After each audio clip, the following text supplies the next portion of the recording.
If you're looking to achieve pistol squats, here's a full breakdown ranging from muscle groups involved, mobility limitations, a full form check, and progressions to work from as a beginner. The pistol squat engages multiple muscle groups, but primarily target the quads, which extend the knee during the concentric phase, and they help control the knee to flexion during the eccentric phase. The glutes drive hip extension, while the hamstrings help to assist and stabilize the movement. Now let's look at the most common mobility restriction with pistol squats. Without a doubt, the most common mobility restriction starts at the ankles. When we descend into the pistol squat, the knee tracks over the toes, and in order to get here, we need the ankle to be strong in dorsiflexion.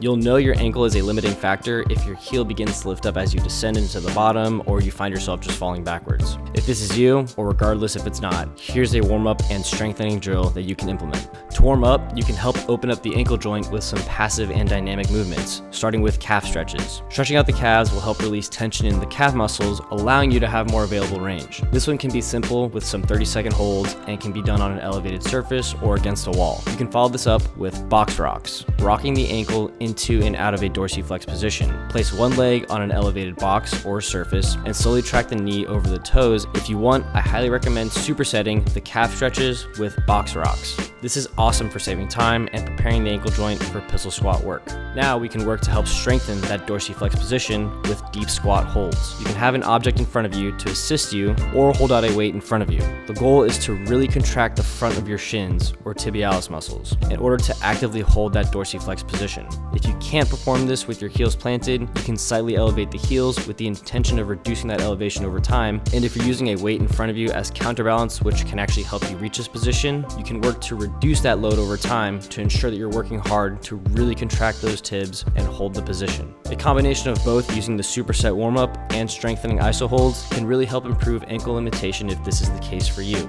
Now let's go over form, and then we'll get into the progressions that you can work with.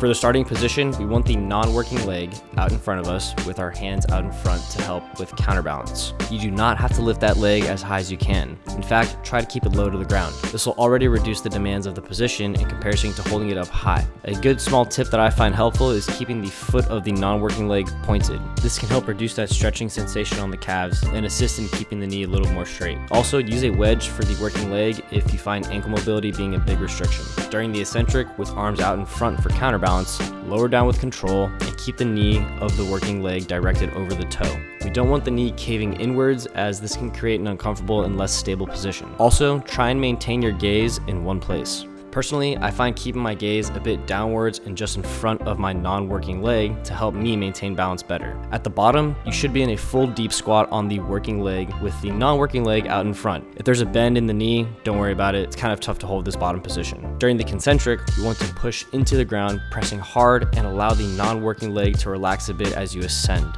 Keep it as close to the ground as you can during your ascent, and so on. Alright, with that form check in mind, let's go over where to start with progressions. First and foremost, if you have no base of training your legs with unilateral exercises, it can be worth spending some time with exercises such as lunges or Bulgarian split squats to build a base of strength and comfortability training a single leg support. Besides this, here are progressions to start with specifically for the pistol squat, starting with low single leg step downs. This is a great way to start with a focus on eccentric control, developing some strength and comfortability with your single leg work. You can start from the floor here with the non-working leg out in front. To increase the difficulty here, we can elevate the working leg with a brick, and so on. The goal here is a larger focus on the eccentrics with a smaller range of motion. Next, we have single leg step-ups. These are the same in a sense as the step downs, but with the step-ups, we can focus on a larger range of motion and emphasize starting from the bottom up. You could use single leg step downs to develop strength and control from a less demanding position, and then move on to single leg step-ups with a larger range. We still want control during the eccentric phase here, and the non-working leg can stay down. The following progression I'd recommend is single leg box squats. We can focus on hip control and increasing depth. So here we can increase the demands by lowering the height of the box used over time and start practicing having our non-working leg out in front of us. From here, you could implement assisted pistol squat eccentrics using rings or a bar.